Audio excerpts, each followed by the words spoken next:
Miami is Shark Valley Visitor Center. A 15-mile, 24 kilometers, round-trip path leads from this center to a 2-story observation tower. Tram tours are available during the busy season. Closest to Homestead on State Road 9336 is the Ernest F. Coe Visitor Center, where a 38-mile, 61 kilometers, road begins, winding through pine rockland, cypress, freshwater marl prairie, coastal prairie, and mangrove ecosystems. Various hiking trails are accessible from the road, which runs to the Flamingo Visitor Center and Marina, open and staffed during the busier time of the year. The Gulf Coast Visitor Center is closest to Everglades City on State Road 29 along the west coast. The Gulf Coast Visitor Center gives canoers access to the Wilderness Waterway, a 99-mile, 160 kilometers, canoe trail that extends to the Flamingo Visitor Center. 103. The former Royal Palm State Park was the site of the first Everglades National Park Visitor Center and later became the Royal Palm Visitor Center within the park.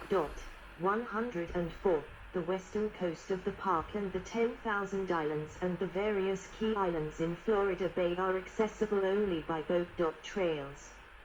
A view of vast sawgrass expanse north of the Anhinga Trail gives visitors an opportunity to see a freshwater slough up close. Several walking trails in the park vary in hiking difficulty on Pine Island, where visitors can cross hardwood hammocks, pinelands, and freshwater sloughs. Starting at the Royal Palm Visitor Center, the Anhinga Trail is a half-mile self-guided tour through a sawgrass marsh where visitors can see alligators, marsh and wading birds, turtles, and bromeliads. Its proximity to Homestead and its accessibility make it one of the most visited sites in the park. The nearby Gumbo Limbo Trail is also self-guided, at half-mile long. It loops through a canopy of hardwood hammocks that include Gumbo Limbo, Bursera cimbraba, Royal Palms, Roystonea, Strangler figs, Ficus aura, and a variety of epiphytes. 105, 28 miles, 45 kilometers, of trails start near the Long Pine Key campgrounds and wind through Long Pine Key, well suited for off-road cycling through the pine rocklands in the Marjory Stoneman Douglas Wilderness area. 2 boardwalks allow visitors to walk through a cypress forest at Paheo Key, which also features a 2-story overlook, and another at Mahogany Hammock, referring to Sweetnea mahogany, that takes hikers through a dense forest in the middle of a freshwater marl prairie. 106. Closer to Flamingo, more rugged trails take visitors through mangrove swamps, along Florida Bay. Christian Point Trail, Snakebite Trail, Rowdy Bend Trail and Coastal Prairie Trail allow viewing of shorebirds and wading birds among the mangroves. Portions of the trails may be impassable. 20-second exposure of bromeliads flourish on board cypress trees as a great egret hunts in future to reptiles and birds, and as sawgrass. Yes, I clicked by mistake. Cause I'm sleepy.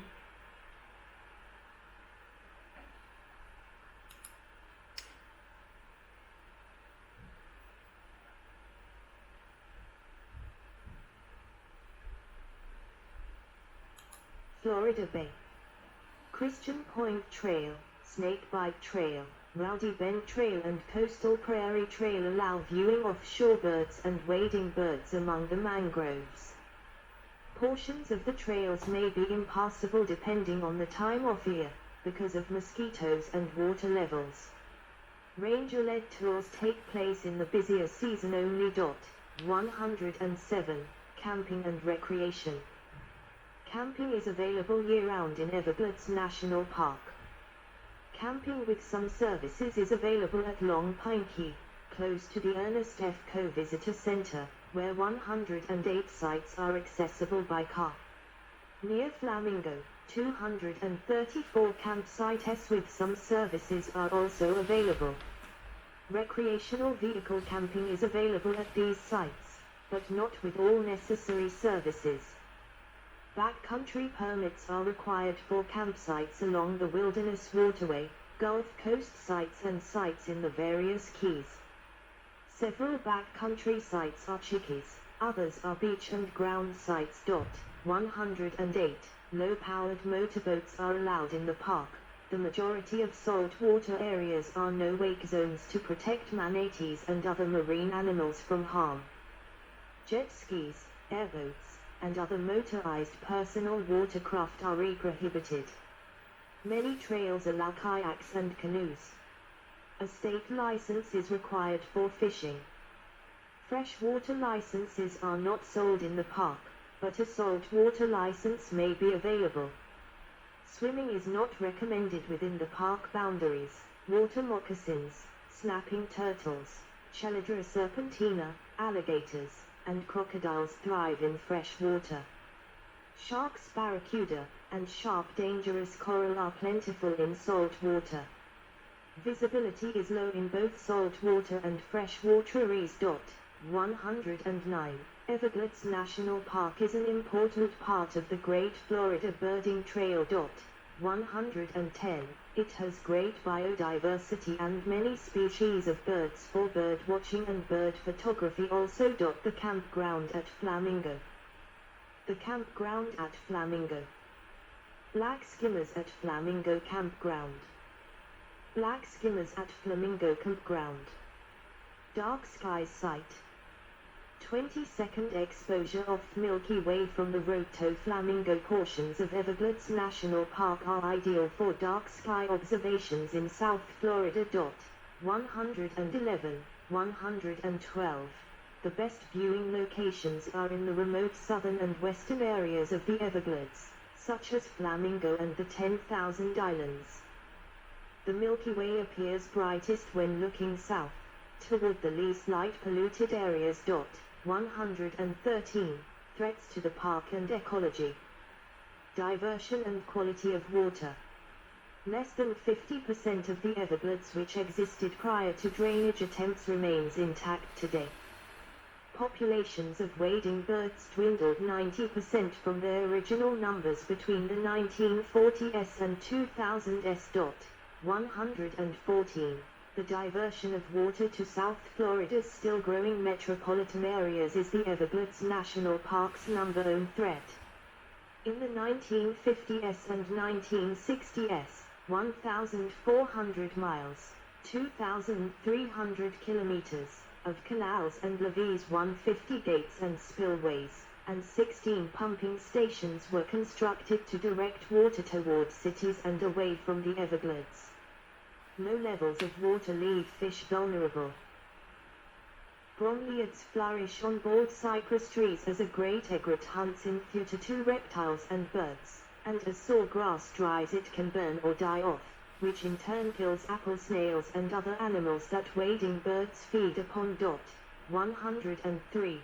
Populations of birds fluctuate. In 2009, the South Florida Water Management District claimed wading birds across South Florida increased by 335%.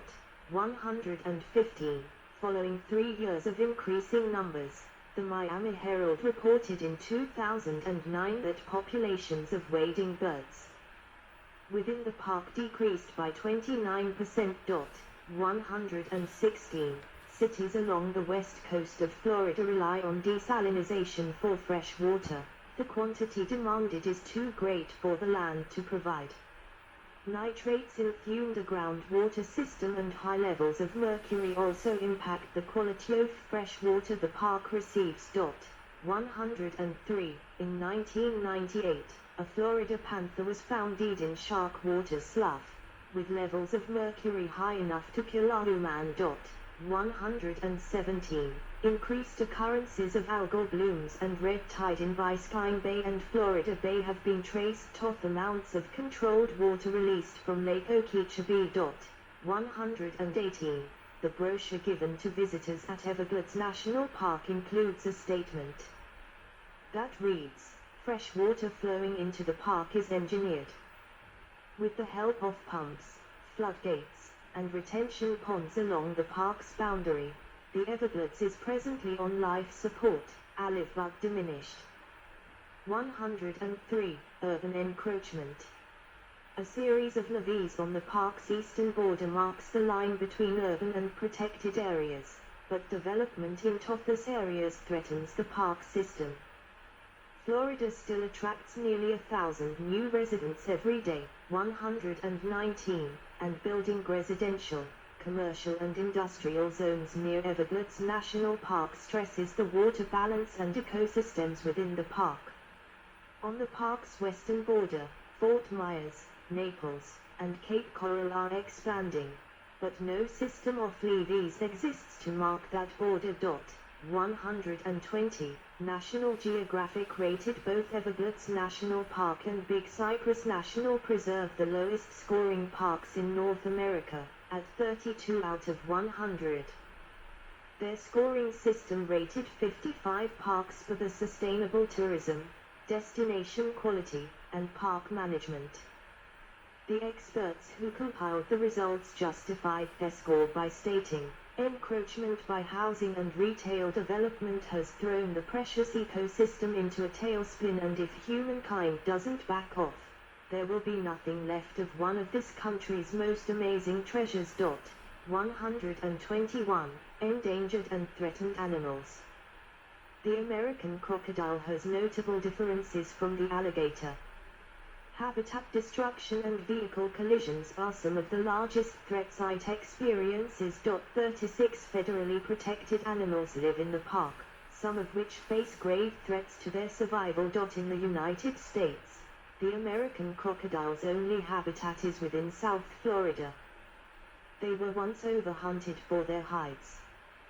They are protected today from hunting but are still threatened by habitat destruction and injury from vehicle collisions when crossing roads to reach waterways.